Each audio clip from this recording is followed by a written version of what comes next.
Chapter 19, Shareholders and Managements, Dividend Policy. Ever since 1934, we have argued in our writings for a more intelligent and energetic attitude by shareholders toward their managements. We have asked them to take a generous attitude toward those who are demonstrably doing a good job. We have asked them also to demand clear and satisfying explanations when the results appear to be worse than they should be, and to support movements to improve or remove clearly unproductive managements.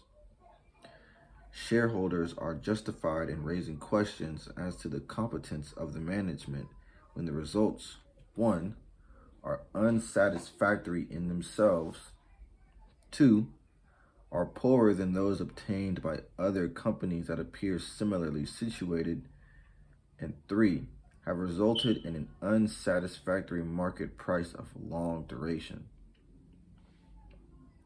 In the last 36 years, practically nothing has actually been accomplished through intelligent action by the great body of shareholders.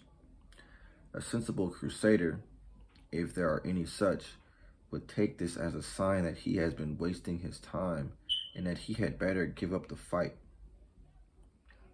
As it happens, our cause has not been lost. It has been rescued by an extraneous development known as takeovers or takeover bids.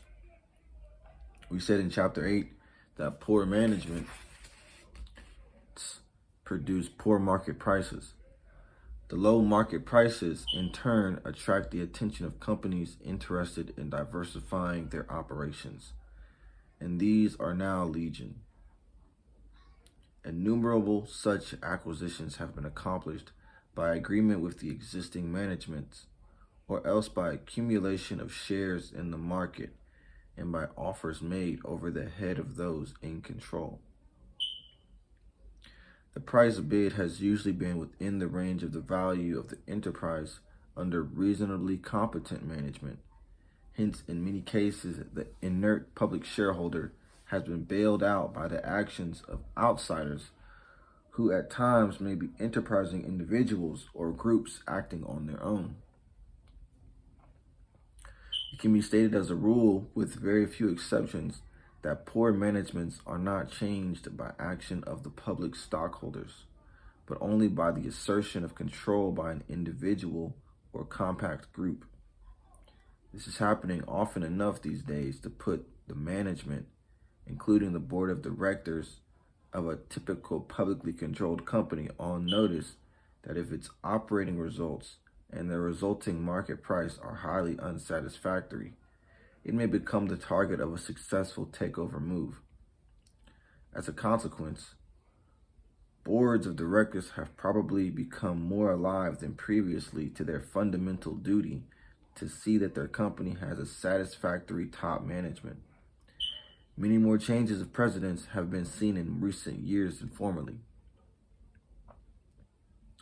Not all companies in the unsatisfactory class have benefited from such developments. Also, the change has often occurred after a long period of bad results without remedial action, and has depended on enough disappointed shareholders selling out at low prices to permit the energetic outsiders to acquire a controlling position in the shares. But the idea that public shareholders could really help themselves by supporting moves for improving management and management policies has proved too quixotic to warrant further space in this book. Those individual shareholders who have enough gumption to make their presence felt at annual meetings, generally a completely futile performance, will not need our counsel on what points to raise with the managements. For others, the advice would probably be wasted.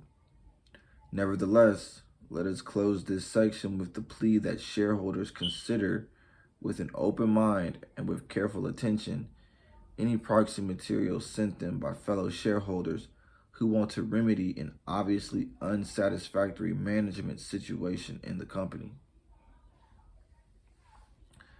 Shareholders and dividend policy. In the past, the dividend policy was a fairly frequent subject of argument between public or minority shareholders and managements.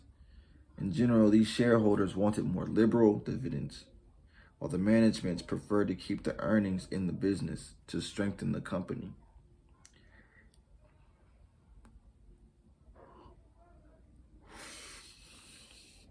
They asked the shareholders to sacrifice their present interests for the good of the enterprise and for their own future long-term benefit. But in recent years, the attitude of investors toward dividends has been undergoing a gradual but significant change. The basic argument now for paying small rather than liberal dividends is not that the company needs the money, but rather that it can use it to the shareholders' direct and immediate advantage by retaining the funds for profitable expansion. Years ago, it was typically the weak company that was more or less forced to hold on to its profits instead of paying at the usual 60 to 75% of them in dividends. The effect was almost always adverse to the market price of the shares.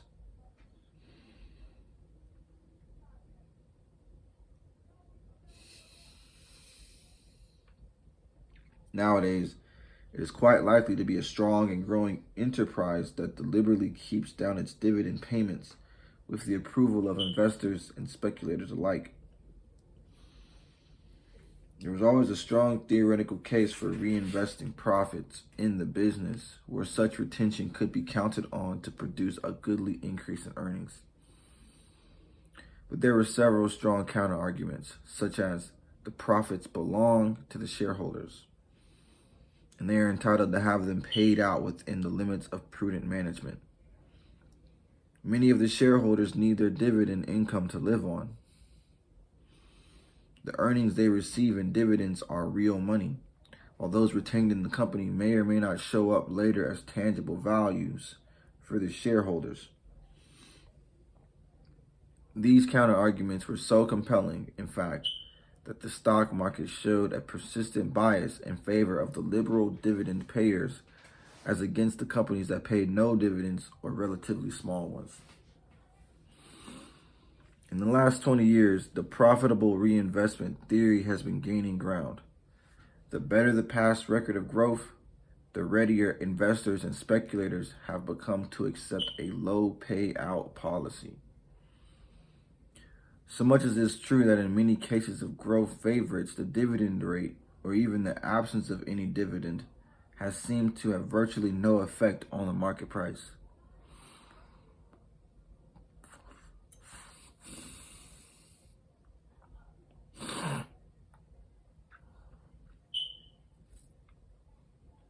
A striking example of this development is found in the history of Texas Instruments, Incorporated.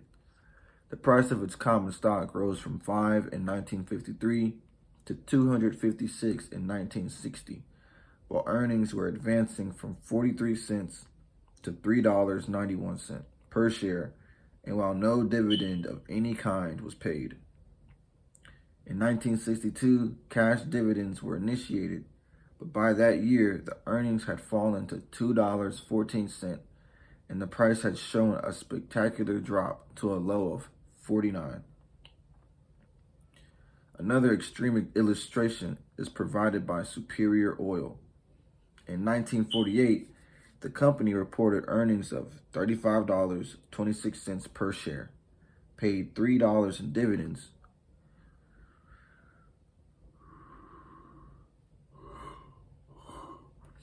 and sold as high as $235.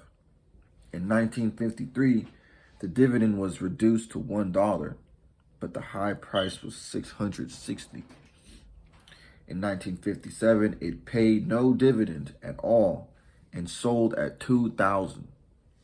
This unusual issue later declined to $7.95 in 1962, when it earned $49.50 and paid $7.50.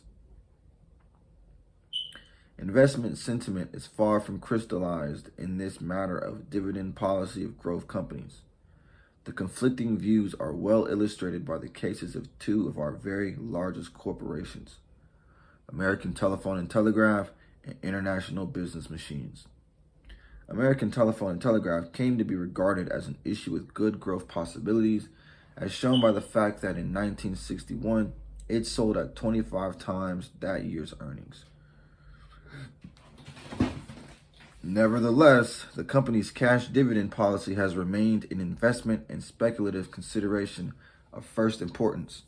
Its quotation making an active response to even rumors of an impending increase in the dividend rate. On the other hand, comparatively little attention appears to have been paid to the cash dividend on IBM, which in 1960 yielded only 0.5% at the high price of the year and 1.5% at the close of 1970. But in both cases, stock splits have operated as a potent stock market influence. The market's appraisal of cash dividend policy appears to be developing in the following direction. Where prime emphasis is not placed on growth, the stock is rated as an income issue, and the dividend rate retains its long-held importance as the prime determinant of market price. At the other extreme, stocks clearly recognized to be in the rapid growth category are valued primarily in terms of the expected growth rate over, say, the next decade, and the cash dividend rate is more or less left out of the reckoning. While the above statement may properly describe present tendencies, it is by no means a clear-cut guide to the situation in all common stocks, and perhaps not in the majority of them. For one thing, many companies occupy an intermediate position between growth and non-growth enterprises. It is hard to say how much importance should be ascribed to the growth factor in such cases, and the market's view thereof may change radically from year to year. Secondly, there seems to be something paradoxical about requiring the companies showing slower growth to be more liberal with their cash dividends, for these are generally the less prosperous concerns, and in the past, the more prosperous the company, the greater was the expectation of both liberal and increasing payments.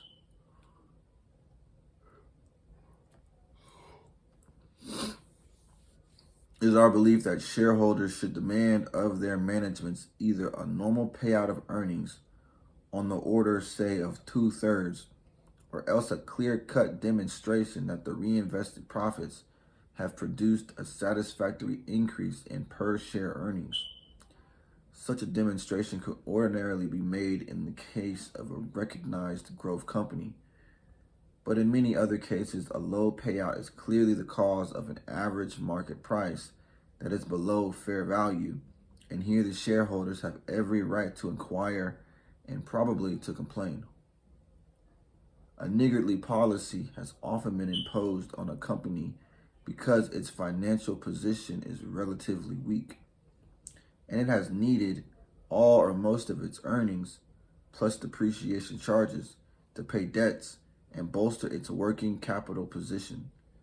When this is so, there is not much the shareholders can say about it, except perhaps to criticize the management for permitting the company to fall into such an unsatisfactory financial position. However, dividends are sometimes held down by relatively unprosperous companies for the declared purpose of expanding the business. We feel that such a policy is illogical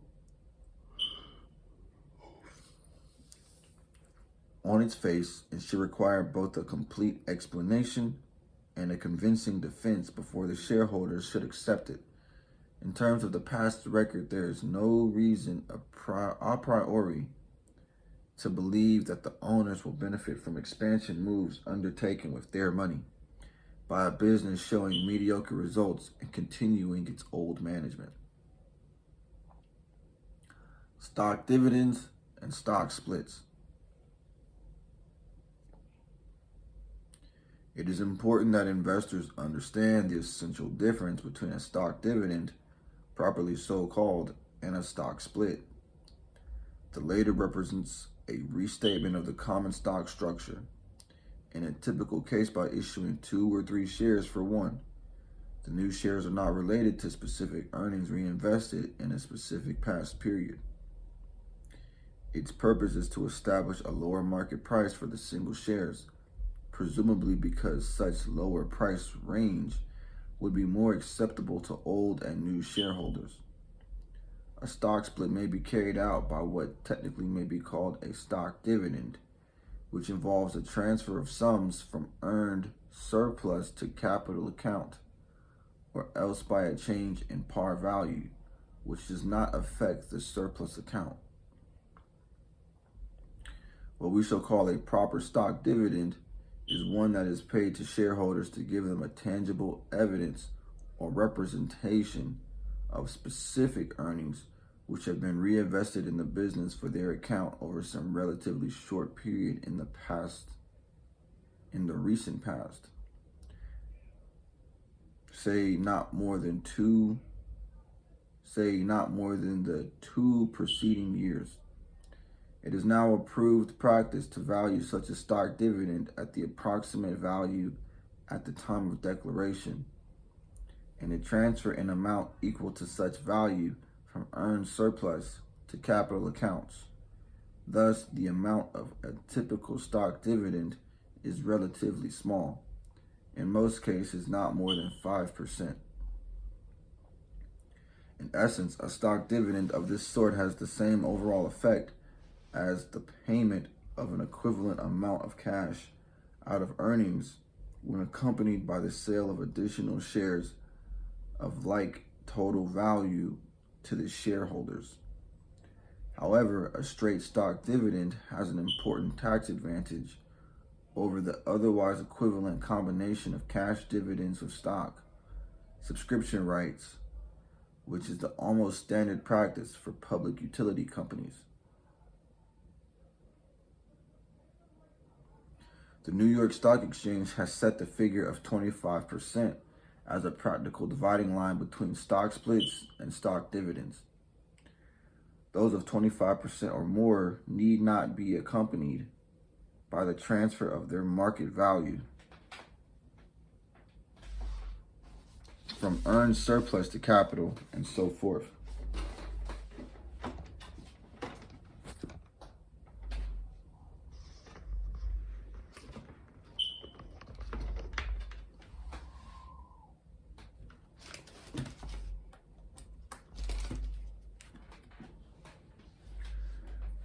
Some companies, especially banks, still follow the old practice of declaring any kind of stock dividend they please, e.g., one of 10%, not related to recent earnings, and these instances maintain an undesirable confusion in the financial world.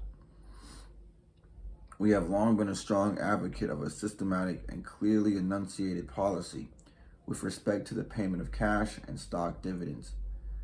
Under such a policy, stock dividends are paid periodically to capitalize all or a stated portion of the earnings reinvested in the business. Such a policy, covering 100% of the reinvested earnings, has been followed by Purex, Government Employees Insurance, and perhaps a few others. Stock dividends of all types seem to be disapproved of by most academic writers on the subject. They insist that they are nothing but pieces of paper, that they give the shareholders nothing they did not have before, and that they entail needless expense and inconvenience. On our side, we consider this a completely doctrinaire view, which fails to take into account the practical and psychological realities of investment. True, a periodic stock dividend, say of 5%, changes only the form of the owner's investment. He has 105 shares in place of 100. But without the stock dividend, the original 100 shares would have represented the same ownership interest now embodied in his 105 shares.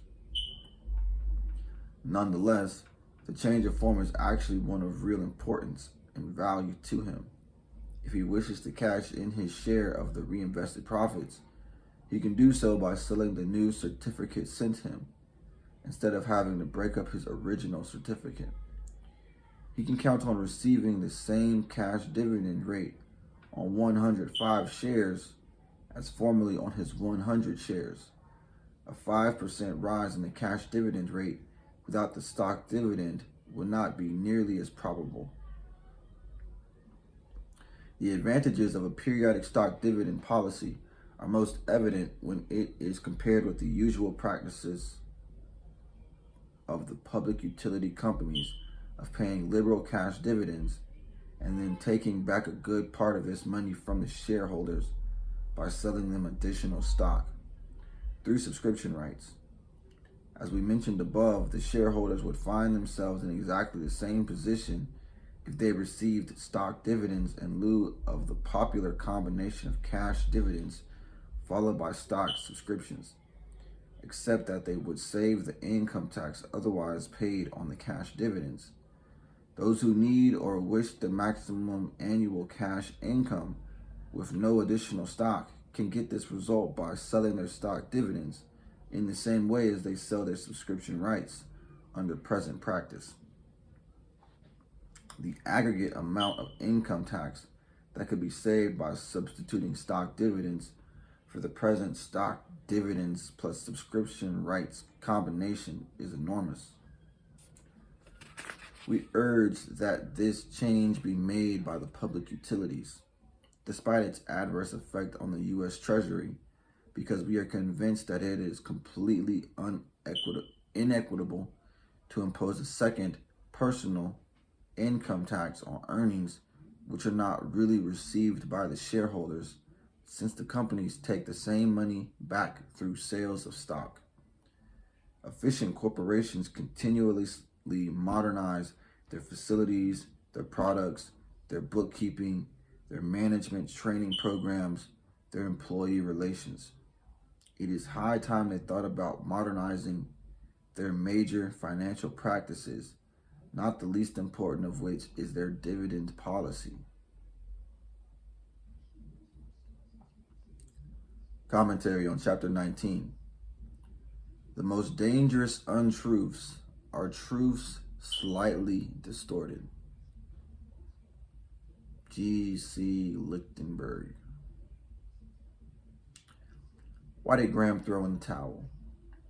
Perhaps no other part of The Intelligent Investor was more drastically changed by Graham than this. In the first edition, the chapter was one of a pair that together ran nearly 34 pages. That original section, The Investor as Business Owner, dealt with shareholders' voting rights, ways of judging the quality of corporate management, and techniques for detecting conflicts of interest between insiders and outside investors. By his last revised edition, however, Graham had pared the whole discussion back to less than 8 terse pages about dividends. Why did Graham cut away more than 3/4 of his original argument? After decades of extortion, he evidently had given up hope that investors would ever take any interest in monitoring the behavior of corporate managers.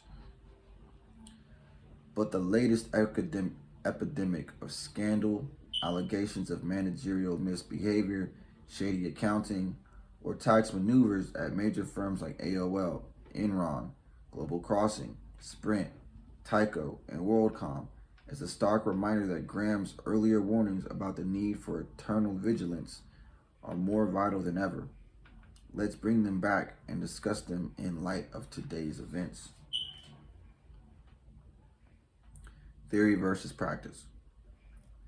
Graham begins his original 1949 discussion of the investor as business owner by pointing out that in theory, the stockholders as a class are king. Acting as a majority, they can hire and fire managements and bend them completely to their will. But in practice, says Graham, the shareholders are a complete washout.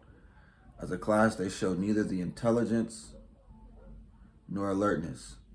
They vote in sheep-like fashion for whatever the management recommends, and no matter how poor the management's record of accomplishment may be, The only way to inspire the average American shareholder to take any independently intelligent action would be by exploding a firecracker under him. We cannot resist pointing out the paradoxical fact that Jesus seems to have been a more practical businessman than our American shareholders. Graham wants you to realize something basic but incredibly profound. When you buy a stock, you become an owner of the company. Its managers, all the way up to the CEO, work for you.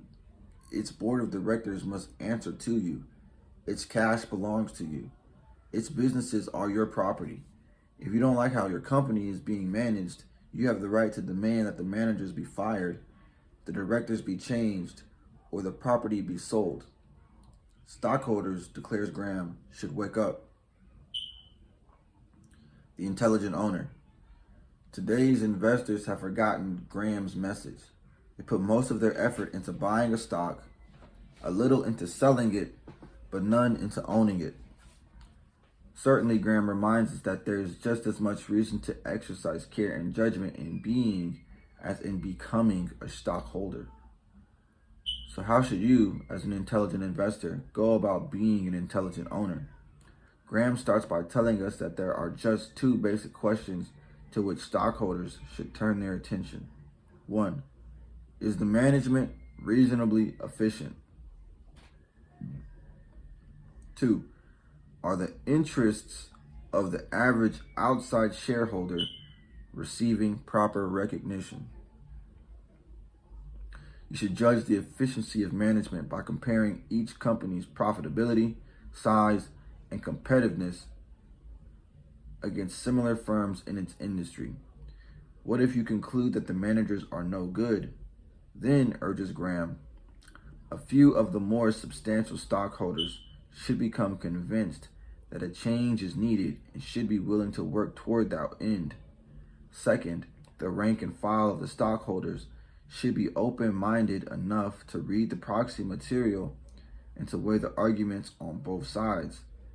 They must at least be able to know when their company has been unsuccessful and be ready to demand more than artful platitudes as the vindication of the incumbent management. Third, it would be most helpful when the figures clearly show that the results are well below average if it became the custom to call in outside business engineers to pass upon the policies and competence of the management.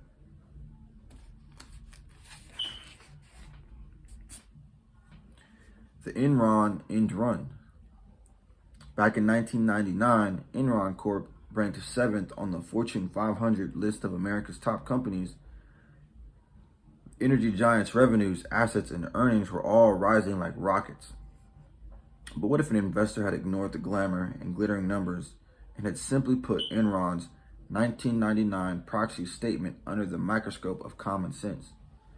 Under the heading Certain Transactions, the proxy disclosed that Enron's chief financial officer, Andrew Fastow, was the managing member of two partnerships, LJM1 and LJM2, that bought energy and communications related investments. And where was LJM1 and LJM2 buying from? Why, where else but Enron? The proxy reported that the partnerships had already bought $170 million of assets from Enron, sometimes using money borrowed from Enron. The intelligent investor would immediately have asked, did Enron's directors approve this arrangement? Yes, said the proxy. Would Fastow get a piece of LJM's profits? Yes, said the proxy. As Enron's chief financial officer, was Fastow obligated to act exclusively in the interest of Enron's shareholders? Of course. Was Fastow therefore duty-bound to maximize the price Enron obtained for any assets it sold? Absolutely. But if LJM paid a high price for Enron's assets, would that lower LJM's potential profits and Fastow's personal income? Clearly. On the other hand, If LJM paid a low price, would that raise profits for Fastow and his partnerships, but hurt Enron's income? Clearly. Should Enron lend Fastow's partnerships any money to buy assets from Enron that might generate a personal profit for Fastow? Say what? Doesn't all this constitute profoundly disturbing conflicts of interest? No other answer is even possible. What does this arrangement say about the judgment of the directors who approved it? It says you should take your investment dollars elsewhere. Two clear lessons emerge from this disaster. Never dig so deep into the numbers that you check your common sense at the door, and always read the proxy statement before and after you buy a stock. What is proxy material, and why does Graham insist that you read it? In its proxy statement, which it sends to every shareholder, a company announces the agenda for its annual meeting and discloses details about the compensation and stock ownership of managers and directors, along with transactions between insiders and the company. Shareholders are asked to vote on which accounting firm should audit the books and who should serve on the board of directors. If you use your common sense while reading the proxy, this document can be like a canary in a coal mine, an early warning system signaling that something is wrong. Yet on average, between a third and a half of all individual investors cannot be bothered to vote their proxies. Do they even read them? Understanding and voting your proxy is every bit as fundamental to being an intelligent investor as following the news and voting your conscience is to being a good citizen. It doesn't matter whether you own 10% of a company or, with your piddling 100 shares, just 1/10,000th of 1%. If you've never read the proxy of a stock you own and the company goes bust, the only person you should blame is yourself. If you do read the proxy and see things that disturb you, then vote against every director to let them know you disapprove. Attend the annual meetings and speak up for your rights. Find an online message board devoted to the stock, like those at http://finance.yahoo.com, and rally other investors to join your cause. Graham had another idea that could benefit today's investors. There are advantages to be gained through the selection of one or more professional and independent directors. These should be men of wide business experience who can turn a fresh and expert eye on the problems of the enterprise. They should submit a separate annual report addressed directly to the stockholders and containing their views on the major question which concerns the owners of the enterprise. Is the business showing the results for the outside stockholder, which could be expected of it under proper management? If not, why? And what should be done about it? One can only imagine the consternation that Graham's proposal would cause among the corporate cronies and golfing buddies who constitute so many of today's independent directors. Let's not suggest that it might send a shudder of fear down their spines, since most independent directors do not appear to have a backbone. Whose money is it, anyway? Now let's look at Graham's second criterion, whether management acts in the best interest of outside investors. Managers have always told shareholders that they, the managers, know best what to do with the company's cash. Graham saw right through this managerial malarkey. A company's management may run the business well and yet not give the outside stockholders the right results for them, because its efficiency is confined to operations and does not extend to the best use of the capital. The objective of efficient operation is to produce at low cost and to find the most profitable articles to sell. Efficient finance requires that the stockholders' money be working in forms most suitable to their interest. This is a question in which management, as such, has little interest. Actually, it almost always wants as much capital from the owners as it can possibly get. in order to minimize its own financial problems.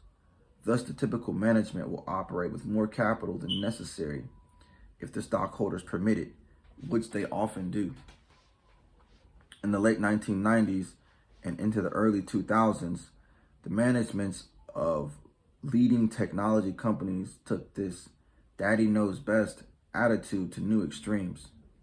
The argument went like this: why should you demand a dividend when we can invest that cash for you and turn it into a rising share price? Just look at the way our stock has been going up.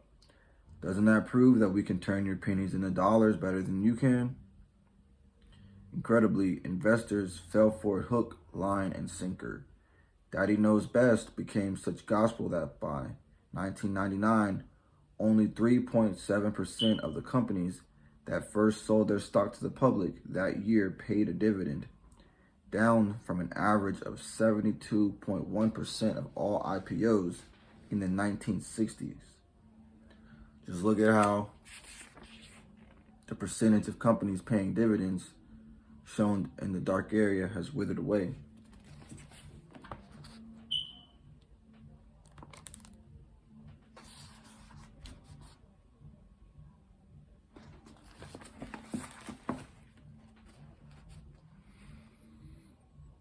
But Daddy's knows best was nothing but bunk.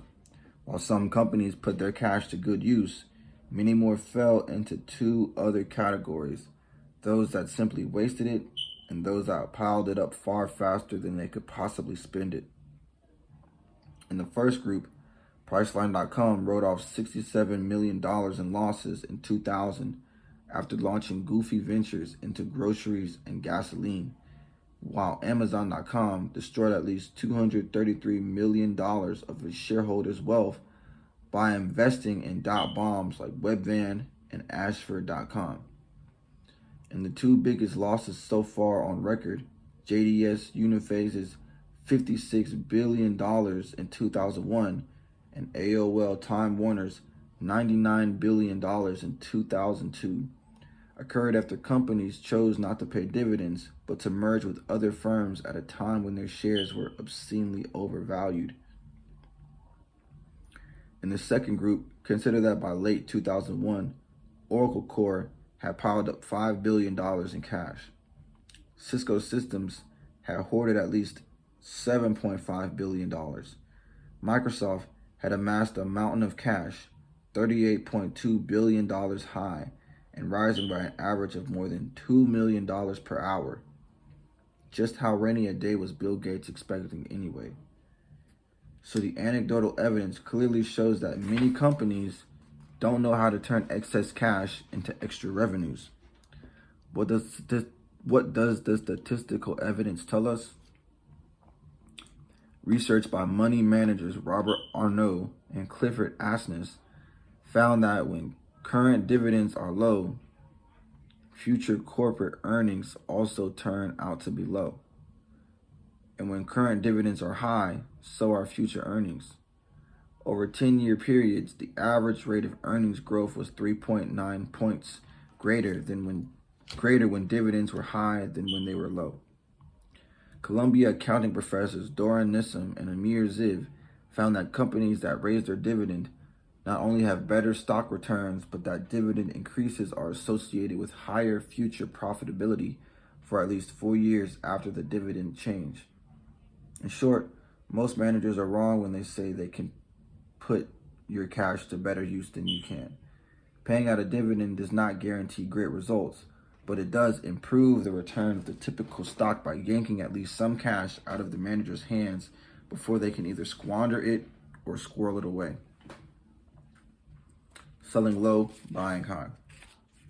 What about the argument that companies can put spare cash to better use by buying back their own shares?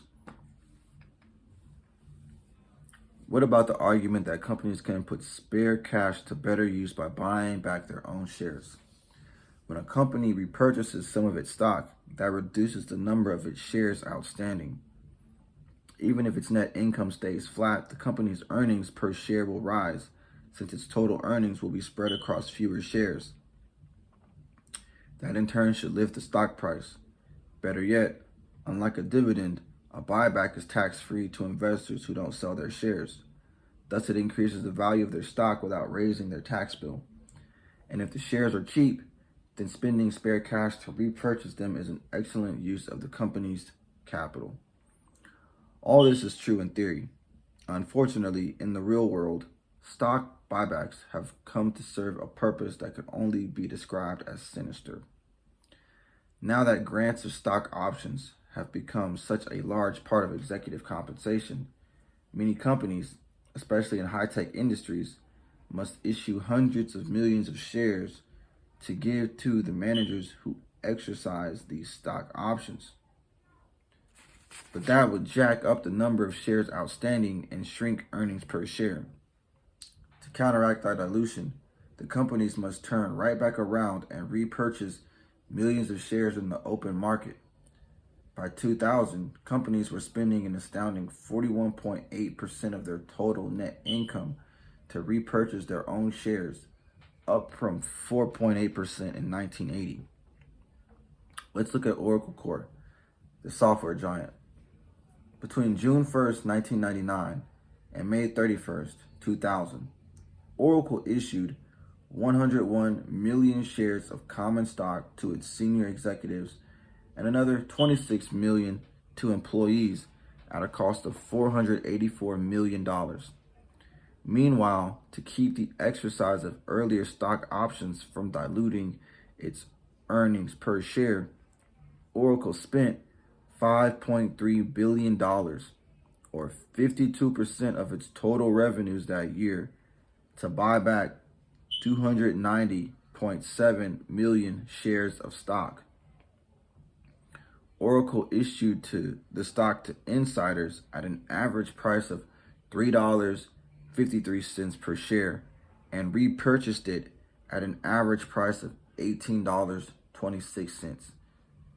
Sell low, buy high.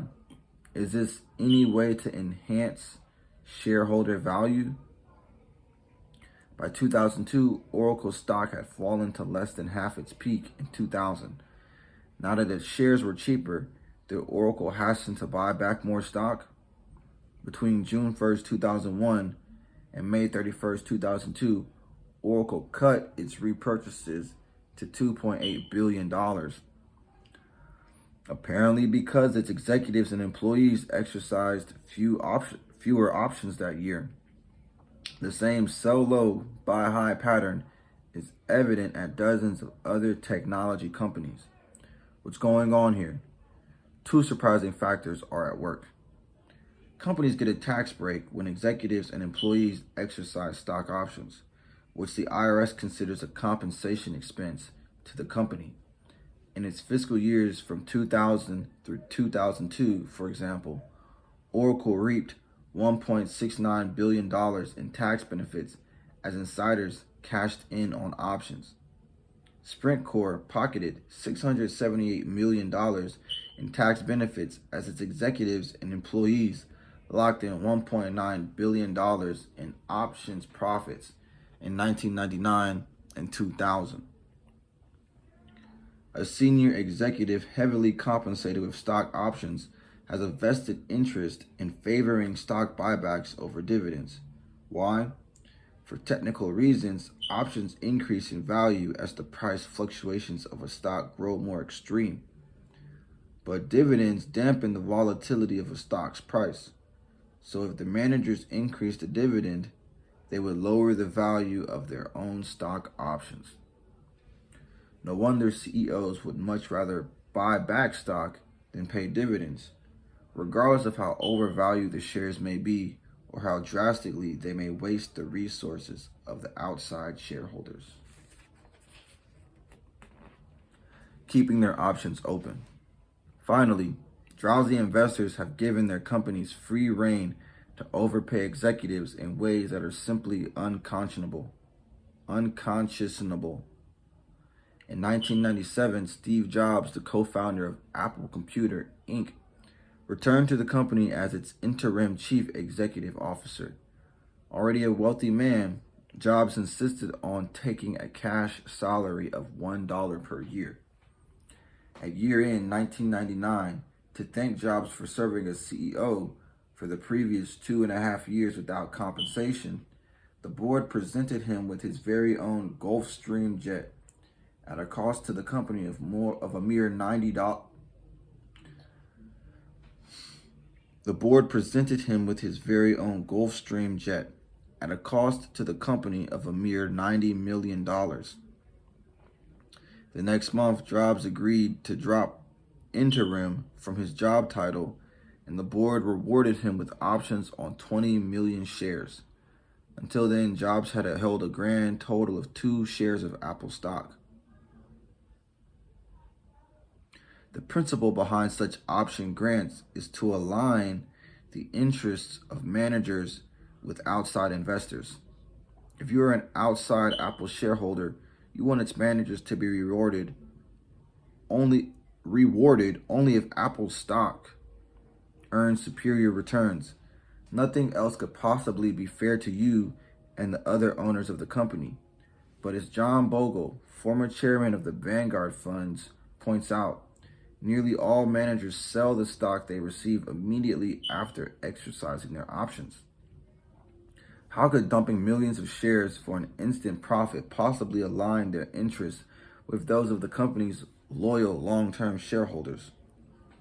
In Jobs' case, if Apple stock rises by just 5% annually through the beginning of 2010, he will be able to cash in his options for $548.3 million. In other words, even if Apple stocks earns no better than half the long-term average return of the overall stock market, Jobs will land a $500 million windfall. Does that align his interests with those of Apple shareholders, or malign the trust that Apple shareholders have placed in the board of directors? Reading proxy statements vigilantly, the intelligent owner will vote against any executive compensation plan that uses option grants to turn more than 3% of the company's shares outstanding over to the managers. And you should veto any plan that does not make option grants contingent on a fair and enduring measure of superior results, say, outperforming the average stock in the same industry for a period of at least 5 years. No CEO ever deserves to make himself rich if he has produced poor results for you. A final thought. Let's go back to Graham's suggestion that every company's independent board members should have to report to the shareholders in writing on whether the business is properly managed on behalf of its true owners. What if the independent directors also had to justify the company's policies on dividends and share repurchases? What if they had to describe exactly how they determined that the company's senior management was not overpaid? And what if every investor became an intelligent owner and actually read that report?